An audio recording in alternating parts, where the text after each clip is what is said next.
ಶಾರದಾ ಶಾರದಾಂಭೋಜ ವದನಾ ವದನಾಂಬುಜೆ ಸರ್ವದಾ ಸರ್ವದಾಸ್ಮಾಕಂ ಸನ್ನಿಧಿಂ ಸನ್ನಿಧಿಂ ಕ್ರಿಯಾತ್.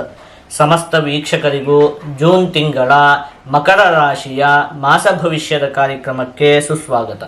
ನಾವು ಮೊದಲಿಗೆ ಈ ಮಾಸದಲ್ಲಿ ನಡೆಯುವಂತಹ ಗ್ರಹಗಳ ಬದಲಾವಣೆಗಳ ಬಗ್ಗೆ ತಿಳಿದುಕೊಳ್ಳೋಣ. ಈ ತಿಂಗಳ 1ನೇ ತಾರೀಕಿನಂದು ಕುಜಗ್ರಹ ಮೇಷರಾಶಿಗೆ ಪ್ರವೇಶವನ್ನು ಮಾಡ್ತಾ ಇರುವಂಥದ್ದು, 12ನೇ ತಾರೀಕಿನಂದು ಶುಕ್ರಗ್ರಹ, 14ನೇ ತಾರೀಕಿನಂದು ಬುಧಗ್ರಹ, 15ನೇ ತಾರೀಕಿನಂದು ರವಿಗ್ರಹ ಮಿಥುನ ರಾಶಿಗೆ ಪ್ರವೇಶವನ್ನು ಮಾಡ್ತಾ ಇರುವಂಥದ್ದು, 29ನೇ ತಾರೀಕಿನಂದು ಬುಧಗ್ರಹ ಕಟಕ ರಾಶಿಗೆ ಪ್ರವೇಶವನ್ನು ಮಾಡ್ತಾ ಇರುವಂಥದ್ದು. ಇದಿಷ್ಟು ಕೂಡ ಈ ಮಾಸದಲ್ಲಿ ನಡೆಯುವಂತಹ ಪ್ರಮುಖವಾದ ಗ್ರಹಗಳ ಬದಲಾವಣೆ. ಈಗ ಇದನ್ನೆಲ್ಲ ಆಧರಿಸಿ ಈ ಮಾಸದಲ್ಲಿ ನಿಮಗೆ ಯಾವ ರೀತಿಯಾದಂತಹ ಫಲ ಪ್ರಾಪ್ತಿಯಾಗಲಿದೆ ಅಂತ ಹೇಳಿ ಒಂದೊಂದಾಗಿ ನೋಡ್ತಾ ಹೋಗೋಣ. ಅದಕ್ಕಿಂತಲೂ ಮೊದಲು ನೀವು ಈ ಮಾಸದಲ್ಲಿ ಸಂತೋಷ ಪಡಬೇಕಾದಂತಹ ಒಂದು ವಿಷಯ ಇದೆ. ಅದೇನು ಅಂತ ಹೇಳಿದ್ರೆ, ನಿಮಗೆ ಈ ಮಾಸದಲ್ಲಿ ಅಮರಾಖ್ಯ ಯೋಗ ಅನ್ನುವಂತಹ ಒಂದು ಯೋಗ ಉಂಟಾಗ್ತಿರುವಂಥದ್ದು. ಇದರಿಂದ ನಿಮಗೆ ಅನೇಕ ವಿಧವಾದ ಶುಭ ಫಲ ಅಂತ ಹೇಳುವಂಥದ್ದು ಪ್ರಾಪ್ತಿಯಾಗುತ್ತೆ. ನಾವೀಗ ಏನು ಮಾಡೋಣ ಅಂತ ಹೇಳಿದ್ರೆ, ಮೊದಲು ಈ ಮಾಸದಲ್ಲಿ ನಿಮಗೆ ಪ್ರಾಪ್ತಿಯಾಗುವಂತಹ ಫಲಗಳ ಬಗ್ಗೆ ವಿವೇಚನೆಯನ್ನು ಮಾಡೋಣ. ಕೊನೆಗೆ ಈ ಅಮರಾಖ್ಯ ಯೋಗ ಅಂತ ಹೇಳಿದ್ರೆ ಏನು, ಅದರಿಂದ ಯಾವ ರೀತಿಯಾದಂತಹ ಫಲ ನಿಮಗೆ ಪ್ರಾಪ್ತಿಯಾಗಲಿದೆ ಅಂತ ಹೇಳಿ ಯೋಚನೆಯನ್ನು ಮಾಡೋಣ. ಮೊದಲಿಗೆ ನಿಮಗೆ ಈ ಮಾಸದಲ್ಲಿ ಪ್ರಾಪ್ತಿಯಾಗುವಂತಹ ಫಲಗಳು. ಶತ್ರುಗಳಿಂದ ಉಂಟಾಗುತ್ತಿದ್ದಂತಹ ಅನೇಕ ಸಮಸ್ಯೆಗಳು ನಿಮಗೆ ಈ ಮಾಸದಲ್ಲಿ ಬಗೆಹರಿಯುತ್ತೆ. ಯಾಕೆ ಹೇಳಿ, ರವಿಗ್ರಹ ಮತ್ತು ಬುಧಗ್ರಹ ಷಷ್ಠಭಾವದಲ್ಲಿ ಸ್ಥಿರವಾಗಿರುವಂಥದ್ದು. ಹಾಗಾಗಿ ಶತ್ರುಗಳಿಂದೆಲ್ಲ ನಿಮಗೇನಾದರೂ ಸಮಸ್ಯೆಗಳು ಉಂಟಾಗುತ್ತಿದ್ದಂತಹ ಪಕ್ಷದಲ್ಲಿ ಅದೆಲ್ಲ ಬಗೆಹರಿಯುವುದಕ್ಕೆ ಈ ಮಾಸದಲ್ಲಿ ಅತ್ಯಂತವಾಗಿ ಅವಕಾಶ ಅನ್ನುವಂಥದ್ದಿದೆ. ಇನ್ನು ಮನಸ್ಸಿಗೆ ನೆಮ್ಮದಿ ಪ್ರಾಪ್ತಿಯಾಗುತ್ತೆ. ನಿಮ್ಮ ಮನಸ್ಸಿಗೆ ಒಂದು ಸಂತೋಷ ಅಂತ ಹೇಳುವಂಥದ್ದು ಪ್ರಾಪ್ತಿಯಾಗುತ್ತೆ. ನಿಮ್ಮ ಪರಿಶ್ರಮಕ್ಕೆ ತಕ್ಕದಾದ ಪ್ರತಿಫಲ ಅಂತ ಹೇಳುವಂಥದ್ದು ಕೂಡ ಪ್ರಾಪ್ತಿಯಾಗುತ್ತೆ.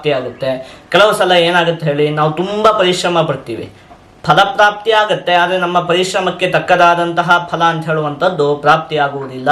ಆದರೆ ಈ ಸಲ ಆ ರೀತಿಯಾಗಿ ಆಗುವುದಿಲ್ಲ. ನೀವು ಎಷ್ಟು ಪರಿಶ್ರಮ ಪಡ್ತೀರೋ ನಿಮ್ಮ ಪರಿಶ್ರಮಕ್ಕೆ ತಕ್ಕದಾದಂತಹ ಪ್ರತಿಫಲ ಅಂತ ಹೇಳುವಂಥದ್ದು ಪ್ರಾಪ್ತಿಯಾಗುತ್ತೆ. ಇನ್ನು ವಿದ್ಯಾರ್ಥಿಗಳಿಗಂತೂ ಈ ಮಾಸ ಅತ್ಯಂತ ಉತ್ತಮವಾಗಿದೆ. ಈಗೇನಾಗಿದೆ ಹೇಳಿ, ಬೃಹಸ್ಪತಿ ಗ್ರಹ ಪಂಚಮ ಭಾವಕ್ಕೆ ಬಂದಿರುವಂಥದ್ದು. ಹಾಗಾಗಿ ವಿದ್ಯಾರ್ಥಿಗಳಿಗಂತೂ ಯೋಚನೆ ಮಾಡುವಂತಹ ಅವಶ್ಯಕತೆಯೇ ಇಲ್ಲ, ಅತ್ಯಂತ ಉತ್ತಮವಾಗಿದೆ. ಇನ್ನು ಪಂಚಮದಲ್ಲಿ ಬೃಹಸ್ಪತಿ ಗ್ರಹದ ಸ್ಥಿತಿ ಇರುವುದರಿಂದಾಗಿ ಆದಷ್ಟು ನಿಮಗೆ ಆಧ್ಯಾತ್ಮಿಕ ವಿಷಯಗಳಲ್ಲಿ ಆಸಕ್ತಿ ಉಂಟಾಗುತ್ತೆ. ಧಾರ್ಮಿಕ ಗ್ರಂಥಗಳನ್ನು ಪಠನೆ ಮಾಡುವಂಥದ್ದು ಇರಬಹುದು. ಈ ರೀತಿಯಾಗಿ ಒಟ್ಟಲ್ಲಿ ಆಧ್ಯಾತ್ಮಿಕ ವಿಷಯಗಳಲ್ಲಿ, ಧಾರ್ಮಿಕ ವಿಷಯಗಳಲ್ಲಿ ನಿಮಗೆ ಆಸಕ್ತಿ ಅನ್ನುವಂಥದ್ದು ಹೆಚ್ಚಾಗುತ್ತೆ. ಇನ್ನು ಬುಧಗ್ರಹ ನಿಮಗೆ ಷಷ್ಠಭಾವದಲ್ಲಿ ಸ್ಥಿರವಾಗಿರುವಂಥದ್ದು. ಅದರಿಂದ ಕೂಡ ನಿಮಗೆ ಅನೇಕ ವಿಧವಾದ ಶುಭ ಫಲ ಅಂತ ಹೇಳುವಂಥದ್ದು ಪ್ರಾಪ್ತಿಯಾಗುತ್ತೆ. ಬುಧಗ್ರಹ ಷಷ್ಠಭಾವದಲ್ಲಿ ಸ್ಥಿರವಾದಂತಹ ಸಂದರ್ಭದಲ್ಲಿ ಧಾನ್ಯ ಲಾಭಂ, ಪುತ್ರಲಾಭಂ, ಧನಲಾಭಂ, ಯಶೋಧೃತಿ, ವಿದ್ಯಾ ವಿನೋದ ಧರ್ಮಂಚ ಷಷ್ಠಸ್ಥಾನಗತೆ ಬುಧೆ ಅಂತ ಹೇಳಿರುವಂಥದ್ದು. ಮುಖ್ಯವಾಗಿ ಧಾನ್ಯ ಲಾಭಂ, ಪುತ್ರಲಾಭಂ, ಧನಲಾಭಂ, ಹಣಕಾಸಿನ ವಿಚಾರದಲ್ಲಿ ಅಭಿವೃದ್ಧಿ ಅಂತ ಹೇಳುವಂಥದ್ದು ಉಂಟಾಗುತ್ತೆ.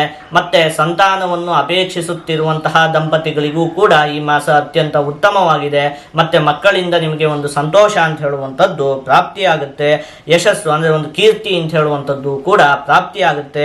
ವಿದ್ಯಾ ವಿನೋದ ಧರ್ಮಂಚ, ಮುಖ್ಯವಾಗಿ ವಿದ್ಯಾರ್ಥಿಗಳಿಗಂತೂ ಈ ಮಾಸ ಅತ್ಯಂತ ಉತ್ತಮವಾಗಿದೆ. ಆಯ್ತಾ, ಇದಿಷ್ಟು ನಿಮಗೆ ಈ ಮಾಸದಲ್ಲಿ ಪ್ರಾಪ್ತಿಯಾಗುವಂತಹ ಅತ್ಯಂತ ಉತ್ತಮವಾದ ಫಲಗಳು.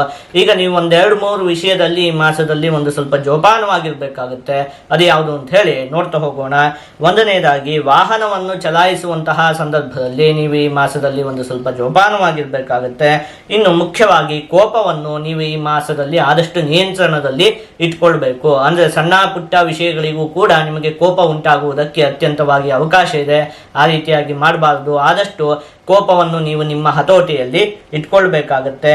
ಇನ್ನು ಆದಷ್ಟು ನೀವು ಏನು ತಾಯಿಯ ಮನಸ್ಸಿಗೆ ದುಃಖ ಉಂಟಾಗದೇ ಇರುವ ರೀತಿಯಲ್ಲಿ ನಡೆದುಕೊಳ್ಳಬೇಕು.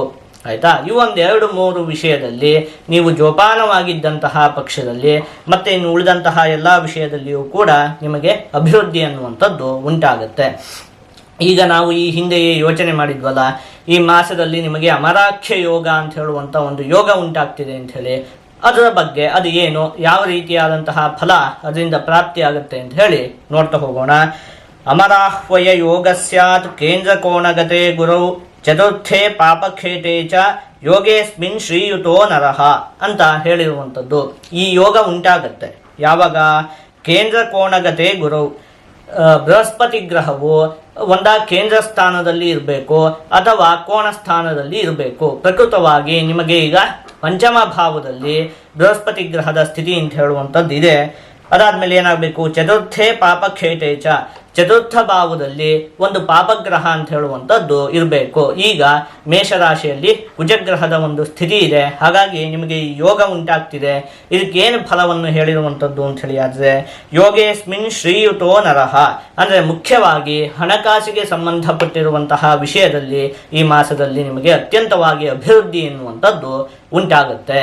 ಇದಿಷ್ಟು ಕೂಡ ನಿಮಗೆ ಈ ಮಾಸದಲ್ಲಿ ಪ್ರಾಪ್ತಿಯಾಗುವಂತಹ ಫಲಗಳು. ಈಗ ಇದನ್ನೆಲ್ಲ ಒಟ್ಟುಗೂಡಿಸಿ ಒಂದೊಂದೇ ವಿಚಾರದಲ್ಲಿ ಈ ಮಾಸದಲ್ಲಿ ಯಾವ ರೀತಿಯಾದಂತಹ ಫಲ ಪ್ರಾಪ್ತಿಯಾಗಲಿದೆ ಅಂತ ಹೇಳಿ ನೋಡ್ತಾ ಹೋಗೋಣ. ಮೊದಲನೇದಾಗಿ ಆರೋಗ್ಯಕ್ಕೆ ಸಂಬಂಧಪಟ್ಟಿರುವಂತಹ ವಿಷಯದಲ್ಲಿ ಈ ಮಾಸ ಉತ್ತಮವಾಗಿದೆ, ನೀವೇನು ಯೋಚನೆ ಮಾಡುವಂತಹ ಅವಶ್ಯಕತೆ ಇಲ್ಲ.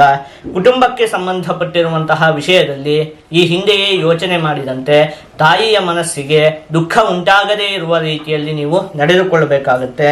ಇನ್ನು ವಿದ್ಯೆಗೆ ಸಂಬಂಧಪಟ್ಟಿರುವಂತಹ ವಿಷಯ, ಹಣಕಾಸಿಗೆ ಸಂಬಂಧಪಟ್ಟಿರುವಂತಹ ವಿಷಯ ಮತ್ತು ಉದ್ಯೋಗಕ್ಕೆ ಸಂಬಂಧಪಟ್ಟಿರುವಂತಹ ವಿಷಯದಲ್ಲಿ ಈ ಮಾಸ ಅತ್ಯಂತ ಉತ್ತಮವಾಗಿದೆ. ನಿಮಗೆ ಅತ್ಯಂತ ಉತ್ತಮವಾಗಿ ಅಭಿವೃದ್ಧಿ ಎನ್ನುವಂಥದ್ದು ಉಂಟಾಗುತ್ತೆ. ನೀವು ಈ ಮಾಸದಲ್ಲಿ ಆದಷ್ಟು ದುರ್ಗಾದೇವಿಯ ಆರಾಧನೆಯನ್ನು ಮಾಡಬೇಕು. ಹೀಗೆ ಮಾಡುವುದರಿಂದ ನಿಮಗೆ ಇನ್ನೂ ಕೂಡ ಅಭಿವೃದ್ಧಿ ಎನ್ನುವಂಥದ್ದು ಉಂಟಾಗುತ್ತೆ.